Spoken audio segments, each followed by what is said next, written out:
Is the whistleblower that sent him the message us in the whistleblower DLC? Do we think that? Ace, what kind of 5-dimensional trolling? No, we need to have a thumbnail that says, like, you are not the whistleblower. Thank you for clicking on this video. We hope you enjoy this podcast. If you like horror, check out our other Outlast discussions linked below. And please like and subscribe to stick it to the algorithm. Hi everyone, and welcome to the Snack Covenant, episode 329. And today, we're going to talk about Outlast.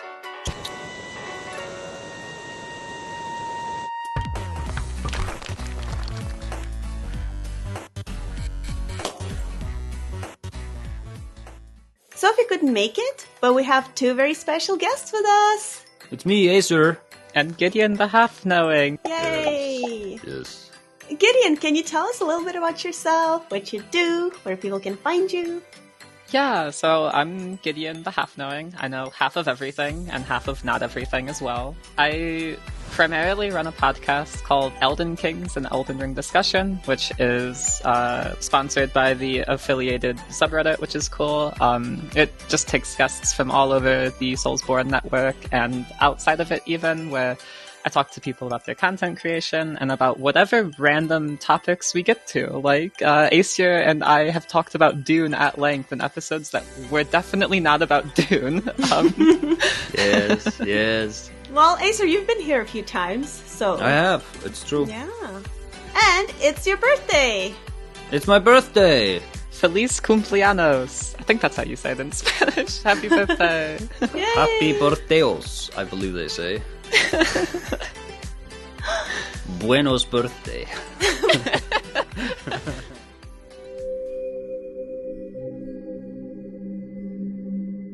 Let's start by talking about why Outlast is our favorite game ever. It's probably my favorite horror game, that's like strictly horror themed, I really like the pacing of it. Outside of cases where you die over and over and then you're like, okay, I'm sprinting past everything, you don't scare me anymore. Mm-hmm. It's a really well put together game, a AAA masterpiece. AA, we went over this. I quite like Outlast. It's not as good as Amnesia. I think we talked about this already. It's still pretty good. What do you think, Sin? I think it's literally the greatest game ever. What? It's short, it's sweet, it's scary, it takes its inspiration from reality, it deals with difficult topics, and it has research, which I like. And it's about family, and that's what makes it so special. I feel like if Sophie were here, this is what we'd have heard, so... It's true. I mean, you get married in the DLC, so, you Oh really my god, you do find love, yes! So, what was your first impression playing the game? There's always that, tentative, what am I getting into when you approach, I think, anything horror, and you're, getting used to the style of whatever the creators are trying to write, And that goes for, movies, books, games, and I think that Outlast defines itself very well early on. One of the first jump scares is a swinging body as you walk into the library with a bunch of severed heads. It is pitch black, forcing you to use your night vision, which already is teaching you about the night vision. It's low stakes. There's nothing that can actively harm you. But if you do get the heebie-jeebies from grotesqueness, then it's definitely going to affect you. And if that doesn't get you, then the sheer ambiance of the dark setting and this soldier that's spiked on a spear talking to you to be like, oh, you have to get out of here, The variants! Yeah. That scene was cool, but it was also a little overkill because you're like, oh no, there's this guy on a spike, it's dramatic, surrounded by about 50 decapitated heads on a pile of guts. It keeps escalating the more you look at what's actually around you. I think that's Outlast in general, though, to be honest. There's just so many mutilated corpse piles. You really have to wonder about the population count of the asylum. Oh my god. We just talked about this on your podcast, Gideon. Yeah, about Outlast and all of the spooky adjoining topics. I never got your answer from that podcast about who Outlast's most eligible bachelor was. That's true. It's time. Let's decide. Right here, right now. Who will get the rose? Or does the rose send you home? I don't know how that Oh show my god, I works. don't No. watch it. Well, that's kind of mean that they're like, you do not get a rose. You're like, you feel like, oh, if you get a rose, you should be sent home because at least you get a rose. Did you guys ever see Flavor of Love? No. Public Enemy was very popular in the Soviet Union. You know what I'm talking about? Yes. It's The Bachelor, but it's Flava Flav, and it ran for 3 seasons. And at the end, spoiler alert, he decided to hook back up with the mother of like his 5th kid who wasn't in the contest. Oh my god. Yeah. The twist ending that the producers didn't even anticipate. Have you seen, what was it called? About like a bunch of girls living together? Oh, yeah, that one. Bad Girls Club? No. Maybe? No? Okay. Gideon is like, I don't watch that stuff. What are they talking about? Sin, are you gonna do weekly watch-alongs of the Fallout TV show? There's a Fallout TV show? Oh my god. You didn't know that? yes. It's coming. Jonathan Nolan's doing it. Okay. With Is it Amazon. what's the setting? Do we know? That's California. interesting. A lot of promotional artwork with a lot of AI-generated images. God. You like look in the background and you're like, that car has 2 fronts. Interesting. Well, maybe it evolved due to radioactivity. Oh, maybe it did. Outlast. Yeah, back to the, who is the most eligible bachelor? So I'm gonna look, Sin. I don't want to be like that guy. Mm-hmm. I think none of the Nazis. Okay, it's that. I don't think anybody's going to disagree with that. You know, if we look at the qualities of each character, Maybe the twins. They don't slam the doors. They like walk everywhere. It's calm. You're doing the dishes in the kitchen and you turn around. They're like, one of them's just standing in the doorway and you're like, ah. And he's like, I came to get milk. And you're like, oh. and you're like, put some clothes on. You know someone else who I think would be good? He can paint. All right. He is a man of spirituality. Sounds like the worst human being in the world already. He provides significant guidance to people around him. He's a community leader. Father Martin. Oh, yeah. Wait, is he like a cardinal or is he like Orthodox or what are we talking here? I don't think he's a real father. I think he just self-appointed in Mount Massive Asylum. He's a self-made man. Okay, so we figured it out. We're all in agreement. I mean, if you can get past the doughy face and the weird-looking priest outfit made from, like, a straitjacket, then he's, like, the perfect man, you know? He's a one-night stand. He's quite the flame. But, like, here's the thing. With Chris Walker, you date him and you can put military spouse on your resume. Late at night, I think of you. Your vision floats my mind. I like how nobody's like, what about Miles Upshur? Well, you know, investigative journalist. He's like violating property rights, entering He's an a asylum. snitch. He's a snitch, exactly, Sin. He's a snitch. And if there's one thing we learned from Flava Flav, from Flavor of Love, is that it's okay to snitch. That's what New York did. She was snitching out the other girls. And Flava Flav kept her in the roster for that. Oh my god, I don't even remember that. I watched it like a couple of months ago. Is that a rewatch or is that the first That time? was the first time. I didn't just go crazy and be like, well, I'm going to watch Flava Flav again. Where's the Flame of Flame retrospective? When's that gonna come? Oh, Flavor of Love. Flavor of Love? Question mark? Retrospective. So back to Outlast. Oh yeah. Wait, are there any women in the game? Does the game not pass the Bechdel test? If you count the journals, it does, because Helen Grant is one of the that's more right, common, that's right. like, people from the legal team who you find emails from, and she's like, fuck those patients, keep doing experiments. What a strong, independent woman. Yeah.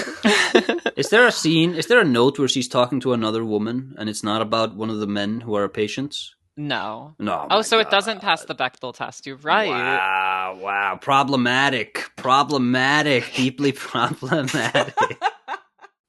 See, I think the problem we're having here is that I feel like we already exhausted a lot of the Outlast talk when we were recording earlier with Gideon. Yeah, it was a very good podcast. Check it out. So, like I think this might be a Snack Covenant classic. Yeah. Which means it's going behind a paywall so that you have to pay to listen.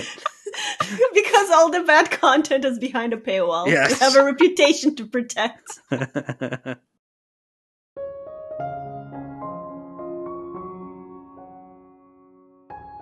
Hi, Sophie here. I couldn't make it to the podcast, but Sin asked me to tell her my favourite part of Outlast in a note. Unlike Katekyo Hitman Reborn, it doesn't go for 75 hours, yes I counted.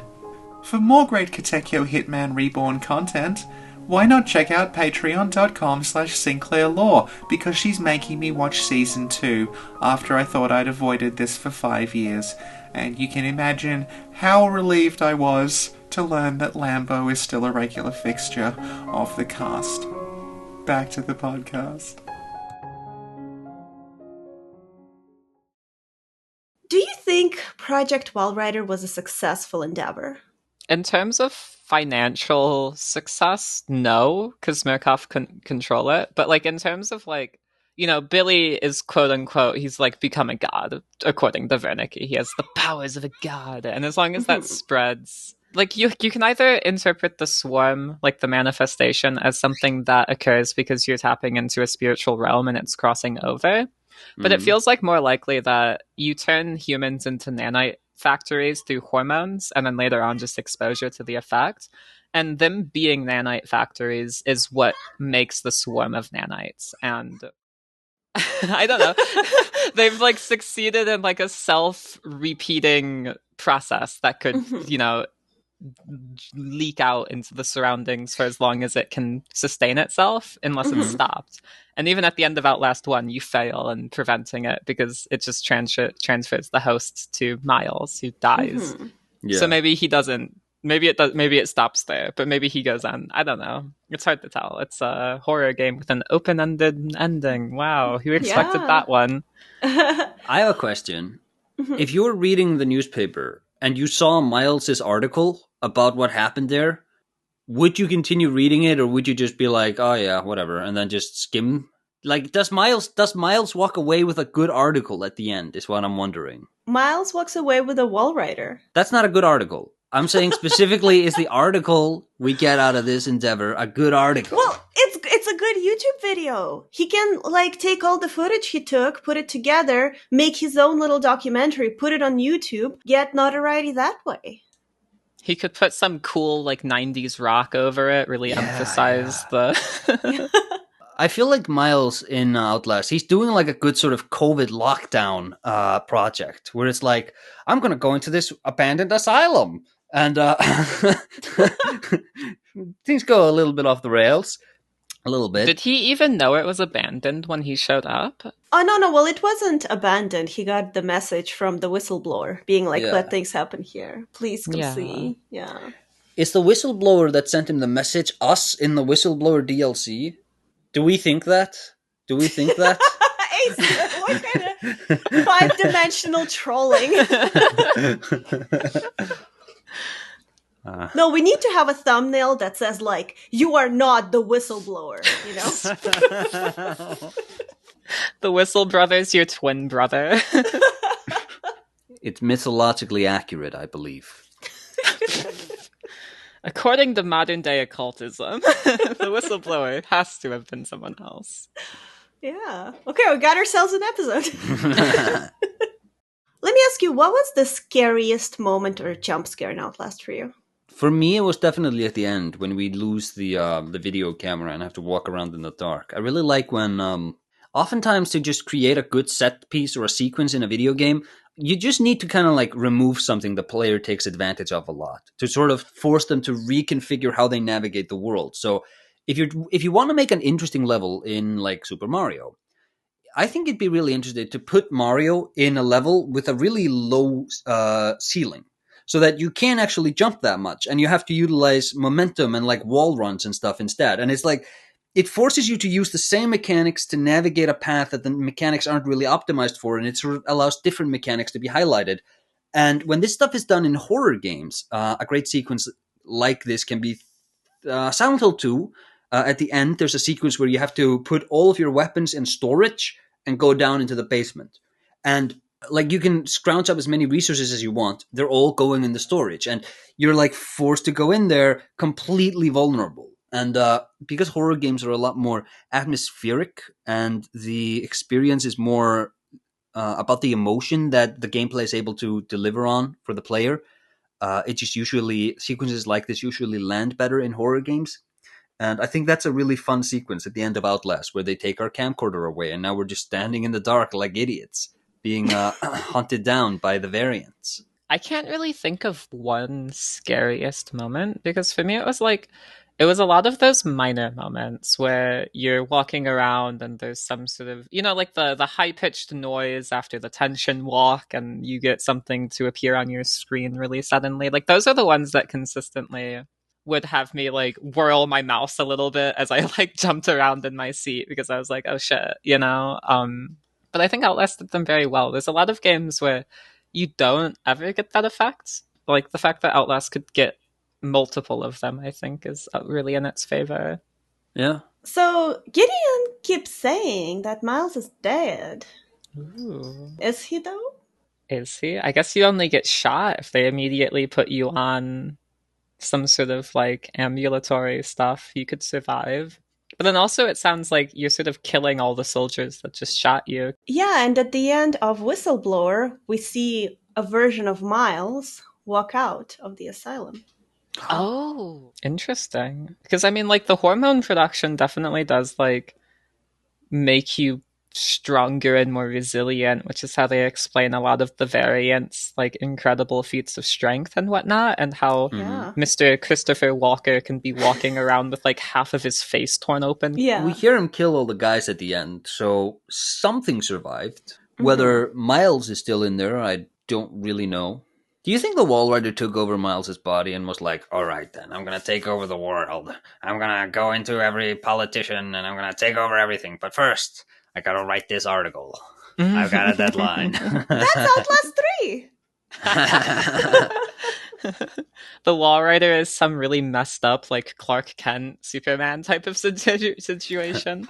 Yes. And the Wall Rider has taken over community notes. Whose phone is ringing? This is so weird. I just got like 6 emails in a row. Is this the Wall Rider? Oh my god. It wants us to stop revealing its secrets. So let's do the outro. Gideon, if people want to find you on social media, where can they look for you? Oh, okay. So mostly I'm just on YouTube and Spotify and different streaming services as Elden Kings, because I dropped Twitter after everything. I guess technically I'm on Blue Sky. I don't check it ever. I've got like 10 followers. I have a side channel. It's just a bunch of random Let's Plays from playing like Elden Ring and stuff. That's named after the name Gideon the Half-Knowing. That's the bulk of it. The subreddit is also good, r/Elden Ring discussion. It's, a cool subreddit. But yeah, that's the bulk of where you find me. Just Elden Kings and Elden Ring discussion finally shows up in search terms if you search for it, so that's a win. And Acer, when can people find you? When? Where can people find you? They can find me tomorrow. In the year 2023. Mainly I'm on YouTube, Acer Aesthetics. Excellent. How about you, Sin? Where can they find you?